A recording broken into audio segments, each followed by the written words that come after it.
everyone. I was at my local home improvement store on a sunny day in January, and on this particular day, I could not believe the temperature was in the mid-70s, and this gave me the fever to do something I also love to do along with entertaining, and that is gardening. I love to garden, and I am always proud of the fruits of my labor. Growing up, I can always remember someone in our family having a garden.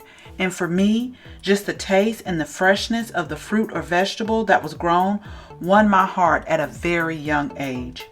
I have been gardening for years, and let me tell you, each year it is a trial and error. I have had some good years and some bad years, but it is the learning experience that I enjoy the most. There were some years that I completely overwhelmed myself by planting too many varieties of fruits and vegetables and just trying to maintain the garden while commuting and working full time. It just got the best of me. So I hope you will continue to join me in this Garden With Me series as I share with you my way of gardening this year. So stay tuned and I will share with you my process on how I start my garden. I hope you will be able to use some of the information in these videos so that you will also be able to enjoy the fresh taste of your own garden. Now, I'm not a master gardener and I'm not saying that my method is right or wrong, so I welcome your comments as I prepare my garden this year. So stay tuned, you guys. Now, I like to start most of my garden from seed, so around mid-December to mid-January, I start receiving gardening emails and magazines. Here are just a few of the catalogs, but I do receive quite a bit because I have ordered from many gardening catalogs in the past. Now, based on what I look at in the magazines, the emails, and the websites, I start planning out what I'm going to grow for the upcoming year. Now this year, I plan on scaling back a lot, and I say that every year until one of the home improvement stores put their fruit, vegetables, and herb plants on sale, and sometimes I just go way too far. So I use this AeroGarden that I bought about 3 years ago, and I love it for seed starting. I'm not sponsored by AeroGarden, nor am I getting paid to say this. The AeroGarden to me is like hydroponics. They are wonderful when starting your plants from seeds.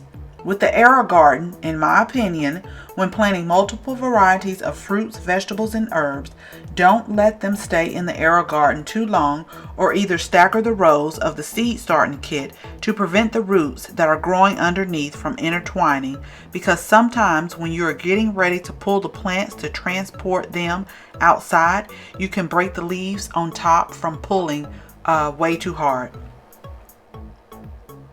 Okay, so this little chart comes with the seed starting kit from AeroGarden, which is sold separately. It works great and it helps you to keep up with what you have planted on each area, because when you start a plant from seed, everything looks the same until the plant begins to develop its true leaves. So what I do is I just make a copy of this sheet each time and write down what is in each spot. Okay, so this is the AeroGarden Extra, and it comes like this. There are 7 pods on this one, and you have to purchase the seed pods separately. They have fruit, vegetable, herb, and flower pods. Now, I just picked this flower seed pod up, and you don't have to start your seeds in the AeroGarden. You can just plant these type of pods and let them grow wherever you choose to display your AeroGarden. Okay, so here is the seed starting kit, and it's just a piece of styrofoam with holes that fits down in the AeroGarden. You just remove the 7 pod attachment from the AeroGarden, and this fits directly on top. Now what I like to do is I go ahead and fill the AeroGarden up with water, and you have to use these grow pods here, which are also sold separately. Drop the grow pods in each spot based on what you are planting and let them sit for about 15 minutes so the water will get into them and they will swell up a bit. They're supposed to be the same size, but I have come across some that fall right through the hole and it does not fit, so you just can't use them. So I hope you enjoyed this video, and I will be back with more of my Garden With Me videos. Thank you so much for watching, and if you have enjoyed this video, please give me a thumbs up. If you are not subscribed, I would love to have you as a subscriber. Please follow us on Instagram and visit us on Facebook, and I will have all the links below. And thank you guys so much for watching. Take care. Bye-bye.